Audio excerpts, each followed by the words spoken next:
The priest revealed dark secrets about the Antichrist. Between faith and doubt, a shocking truth emerged. The fate of the world was about to change. The priest revealed dark secrets about the Antichrist. Between faith and disbelief, a shocking truth emerged. The fate of the world was about to change. If this story interests you, subscribe to the channel to receive all our exciting stories. Continuing. From the penthouse of his office in the heart of New York's financial district, Richard Taylor observed the city he helped transform. At 58, the man who rose from the outskirts of Newark to build one of the country's largest financial conglomerates no longer found satisfaction in contemplating his empire. The reflection in the bulletproof glass showed a face marked not only by time but by a sadness that no bank account could ease. "Mr. Taylor, the video conference with the investors starts in 5 minutes," announced Jennifer, his assistant for more than 2 decades, for the 3rd time that morning. She knew well the boss's new habit of getting lost in thought while observing the city. "Cancel it," he replied, without taking his eyes off the window. "Reschedule for next week." Jennifer hesitated for a moment. In 22 years working with Richard Taylor, she had never seen him cancel a meeting with investors. "But sir, it's the Middle Eastern clients, the time difference." "I said cancel it." His voice sounded firmer this time, although he maintained the controlled tone that had made him famous in the market. Alone again, Richard let his eyes wander over the mahogany bookshelf that occupied an entire wall of the office.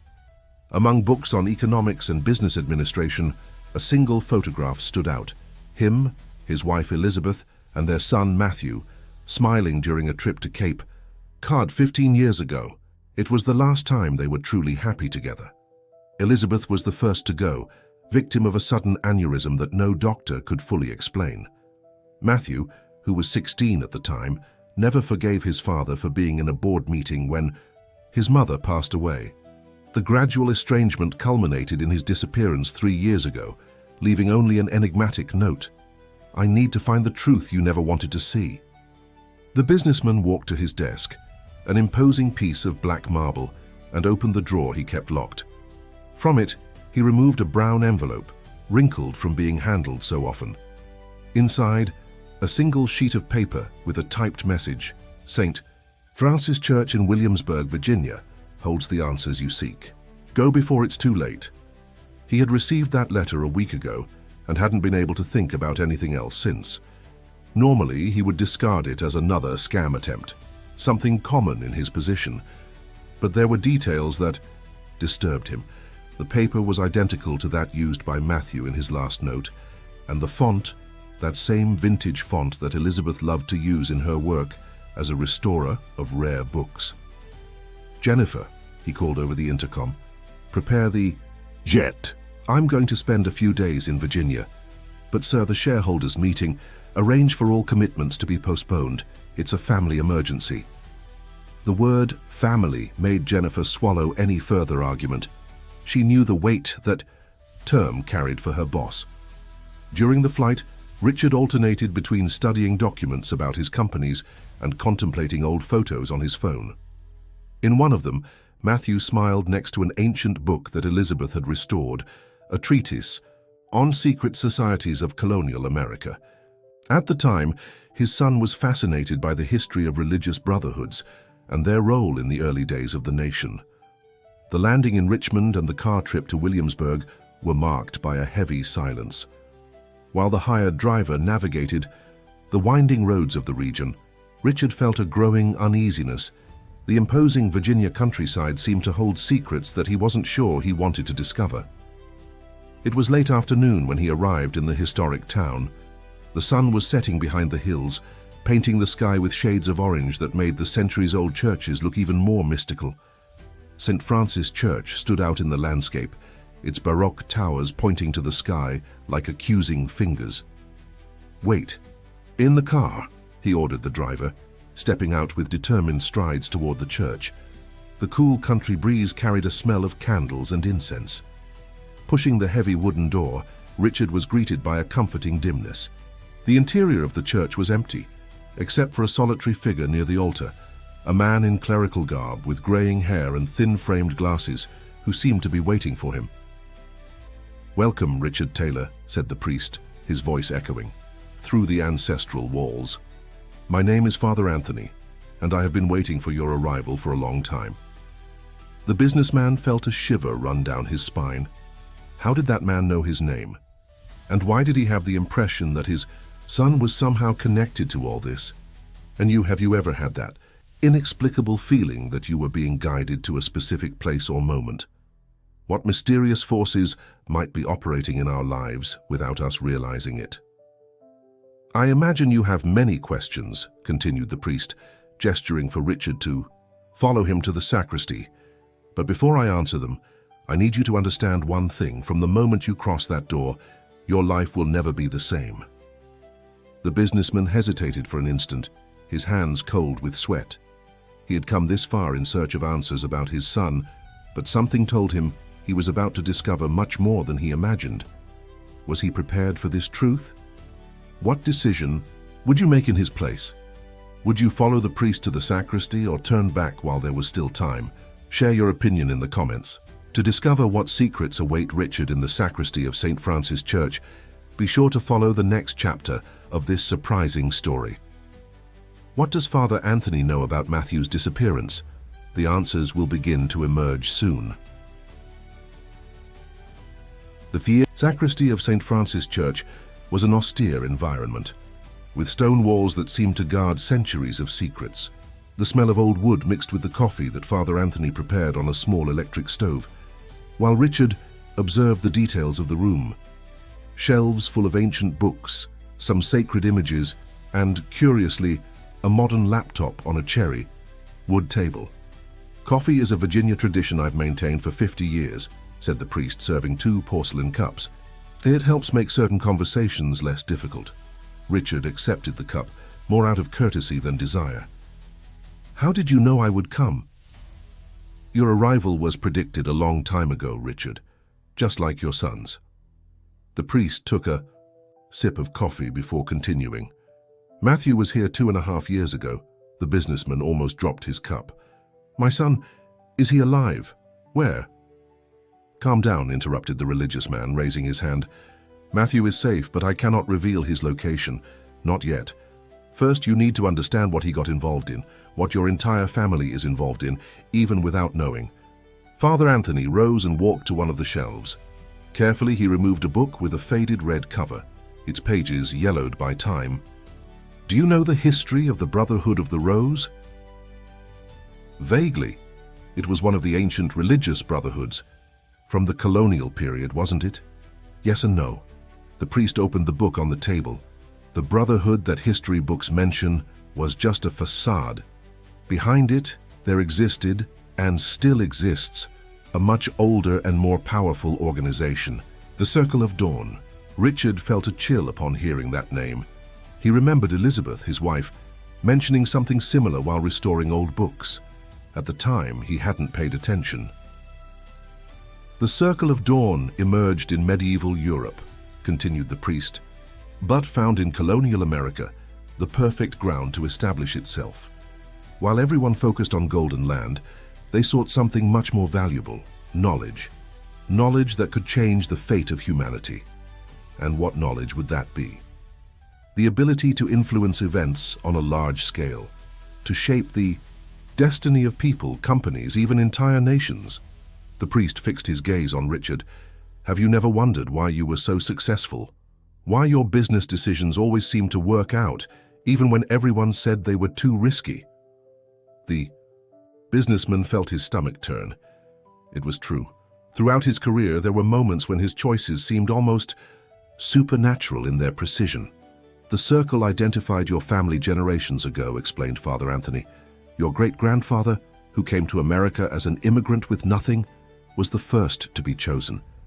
Since then, each generation of the Taylors has been subtly guided, prepared for a greater purpose." What purpose? The rise of a leader, someone capable of unifying the world under a single banner, promising peace and prosperity, but bringing something much darker. The priest hesitated. Matthew discovered this while researching for his thesis on religious brotherhoods. He found documents that Elizabeth had restored, connections that she began to make before she died, completed Richard, his voice breaking. Are you saying that her death was not an accident, confirmed the priest. Elizabeth discovered too much. Matthew realized this and began his own investigation. When he understood the danger, he sought help. And he found you. Actually, he found the Vigil, a group dedicated to preventing the Circle's plans. I am just one of its members. Father. Anthony smiled slightly. We have been active for as long as they have, especially here in Virginia, where it all began in America. Richard stood up, walking to the sacristy window. Outside, the night sky of Williamsburg sparkled with thousands of stars so different from the polluted sky of New York. Why are you telling me all this now? Because the time has come to choose a side, Richard. The Circle is close to achieving its goal, and you are a fundamental piece in their plans. But you can also be fundamental in stopping them.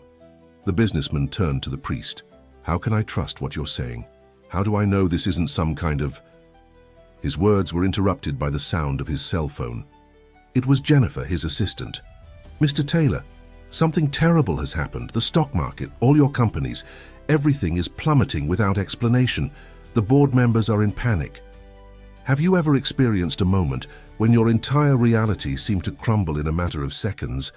How would you react upon discovering that your entire life was somehow orchestrated by hidden forces? It has begun, said Father Anthony, his expression grave. The Circle is showing what happens to those who try to deviate from the path they've traced. What should I do? That depends on you. The priest walked to his laptop and opened it. I can show evidence of everything I said. I can prove every word. But first I need to know, are you prepared to abandon everything you've built in the name of a truth that may change your life forever? Richard looked again at the historic town through the window.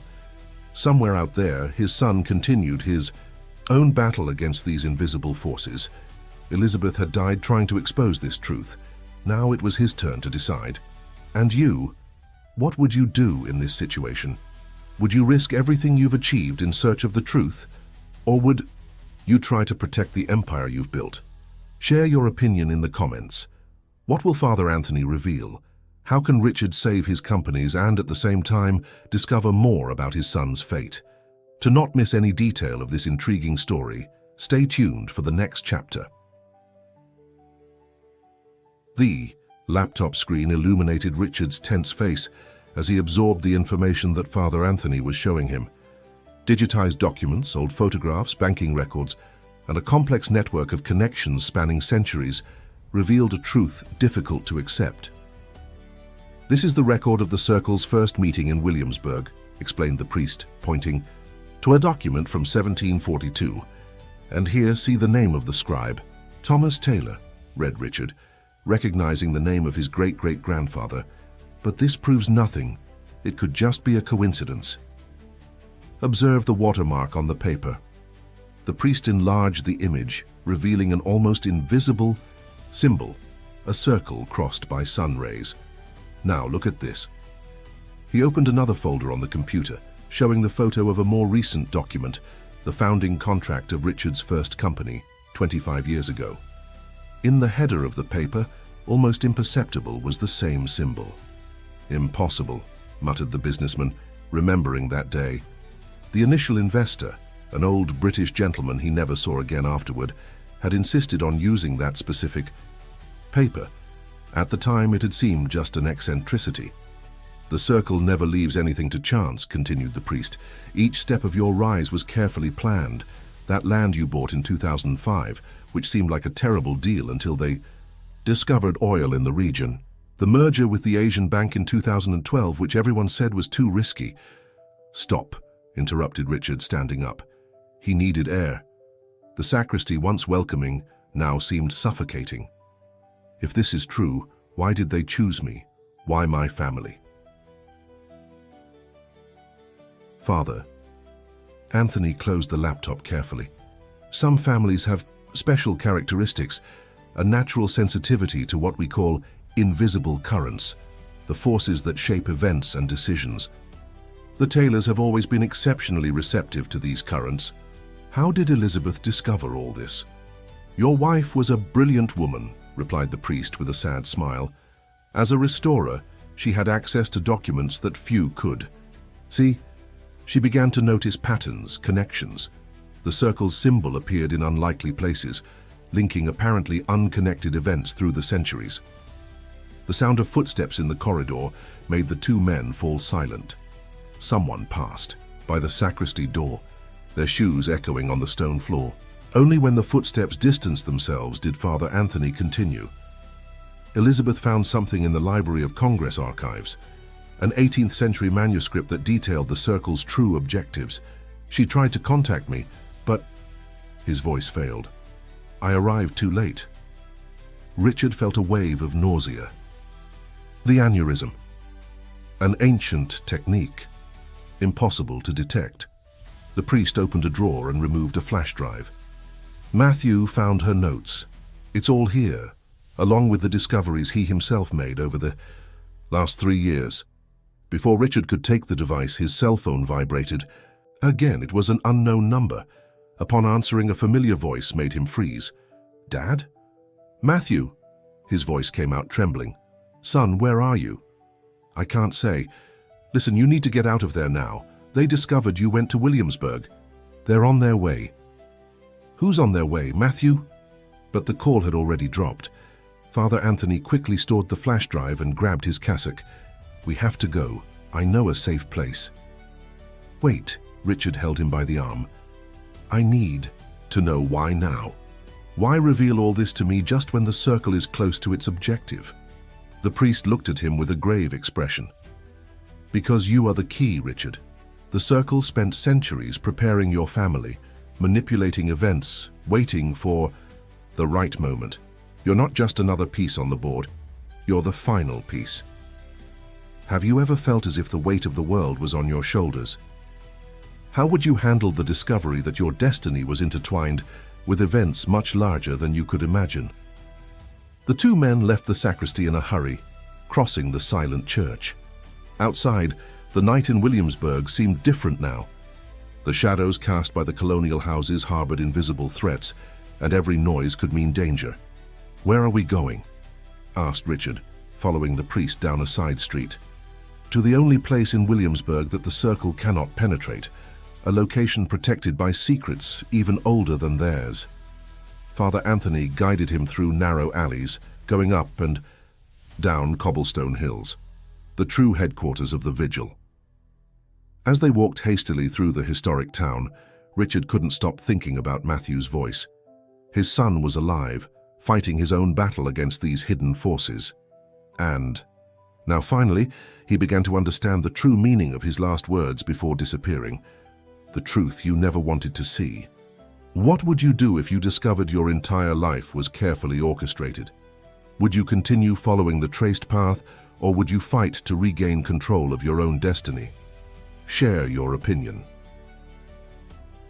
To discover what secrets the Vigil headquarters holds and what Richard's true role is in the Circle's plans, don't miss the next chapter of this surprising story. What has Matthew discovered in the last 3 years? The answers are getting closer. After 20 minutes traversing the winding streets of Williamsburg, Father Anthony and Richard stopped in front of an apparently abandoned building near the old gold mine trail. The colonial mansion, with its windows boarded up and walls covered with vines, seemed the last place where you would find a centuries-old secret organization. Appearances deceive, said the priest, as if reading the businessman's thoughts. He walked to a side door and pressed 3 specific points on the wooden frame. A soft click revealed a hidden lock. The interior of the mansion was a complete surprise. While the facade suggested abandonment, the inside was a fascinating mixture of history and modern technology. Cutting-edge computers shared space with authentic colonial furniture, and on the walls between ancient maps and sacred paintings, monitors displayed real-time data. "Welcome to the true vigil," announced a female voice. A woman of about 70, white hair tied in an elegant bun, approached with firm steps. "I'm Dr. Margaret Anderson, guardian of this headquarters for 40 years. Richard noticed that she limped slightly on her right leg. Noticing his gaze, the lady smiled. Courtesy of the Circle in 1992. They don't like when we get too close to their secrets. Margaret was Elizabeth's mentor, explained Father Anthony.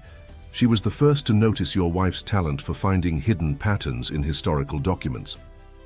The mention of Elizabeth made Richard feel a pang in his chest. Why didn't anyone contact me before? Why did you let her? We tried, interrupted Dr. Anderson, her expression softening. Elizabeth was planning to tell you everything that week. She had gathered enough evidence, prepared all the documentation, but they acted first.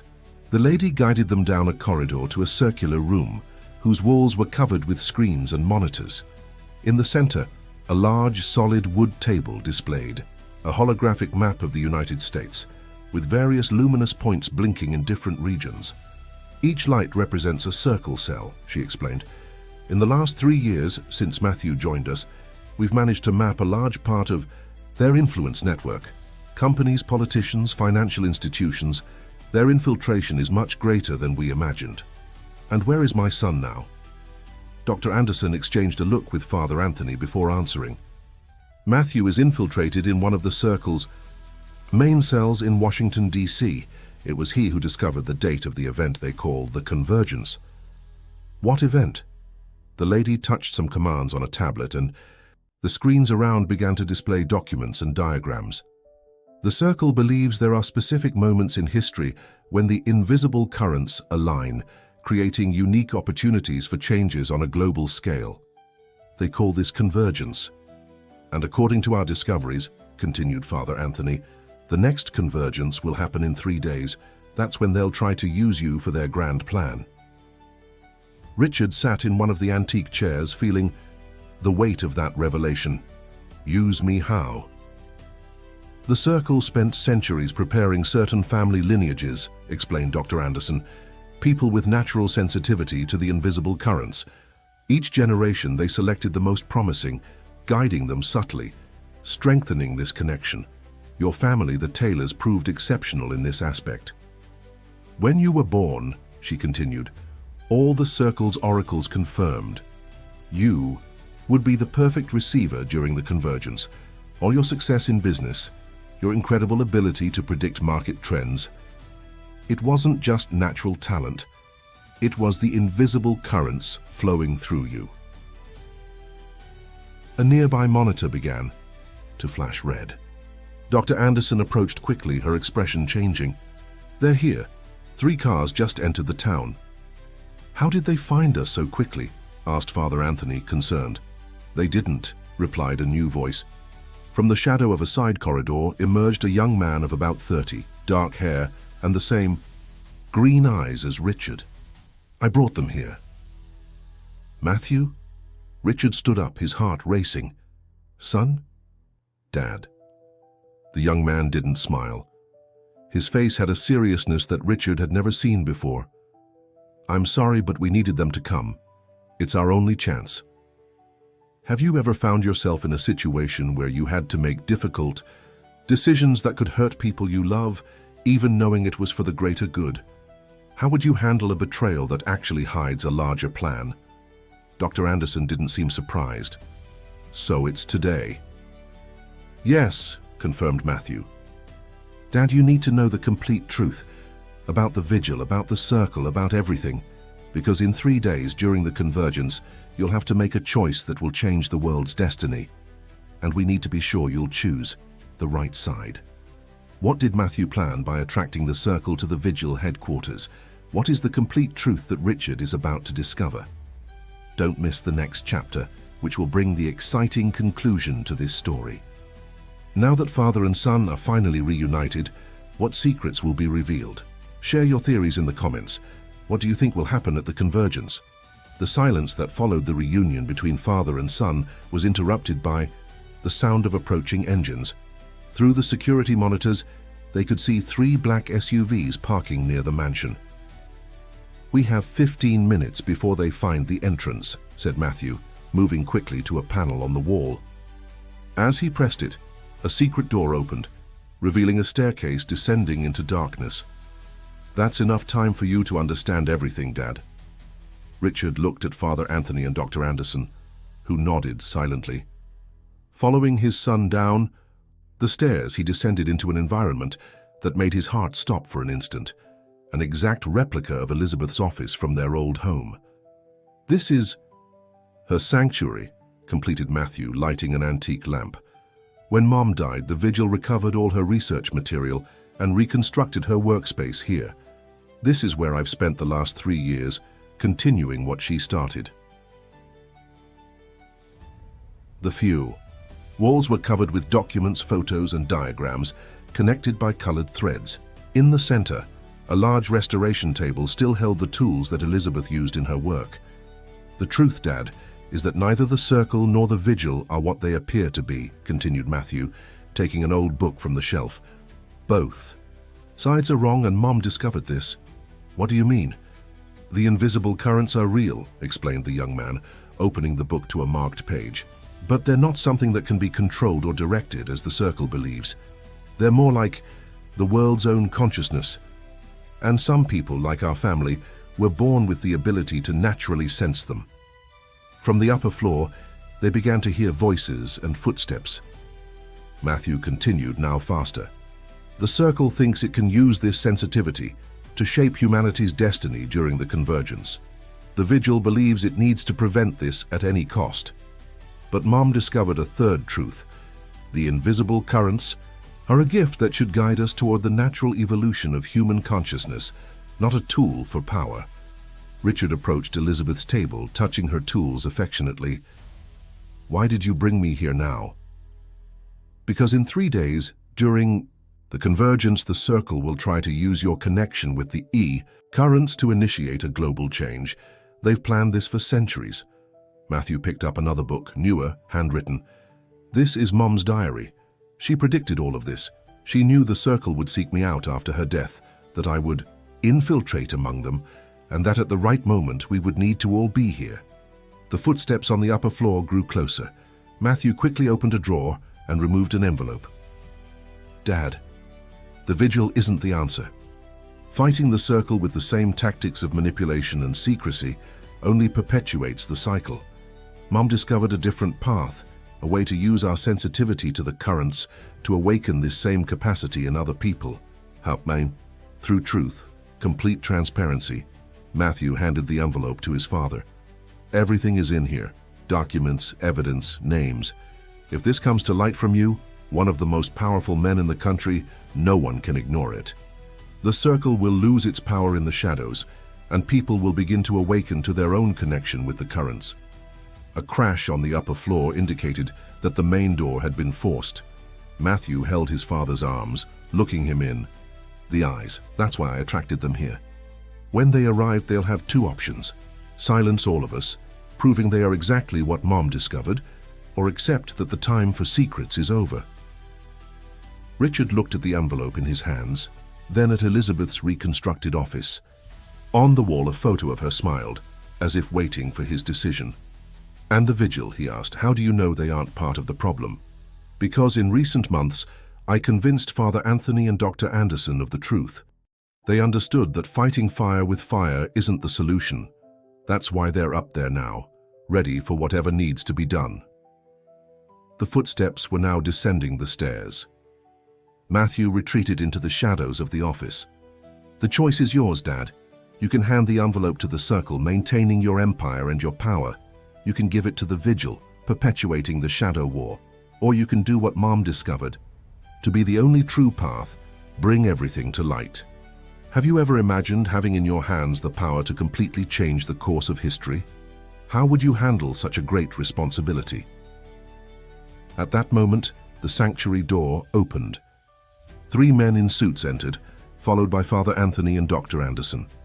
The oldest of them, a grey-haired gentleman whom Richard recognized as the mysterious British investor from 25 years ago, stepped forward. "Mr. Taylor," he said, with a cordial smile that didn't reach his eyes, "I believe you have something that belongs to us." Richard looked at the envelope in his hands, then at Elizabeth's photo, and finally at Matthew, partially hidden in the shadows. He thought about his entire life, the decisions he thought were his, the empire he built. He thought about his wife killed for seeking the truth, and his son who sacrificed 3 years of his life to complete her mission. With a smooth movement, he placed the envelope on Elizabeth's restoration table. "No," he said, his voice firm. "This belongs to the world." And at that moment, as the first rays of the rising sun penetrated the cracks of the basement, infiltrating Elizabeth's sanctuary, Richard Taylor finally understood the true meaning of power. Dear readers, we've reached the end of this incredible journey. What did you think of Richard's decision? Did he make the right choice? And you, what would you do in his place? This story makes us reflect on the power of truth and the importance of our choices. What lessons do you take from it? Share your impressions in the comments. If this narrative touched your heart, don't forget to share it with friends and family. After all, sometimes the greatest truths are revealed in the stories we tell each other.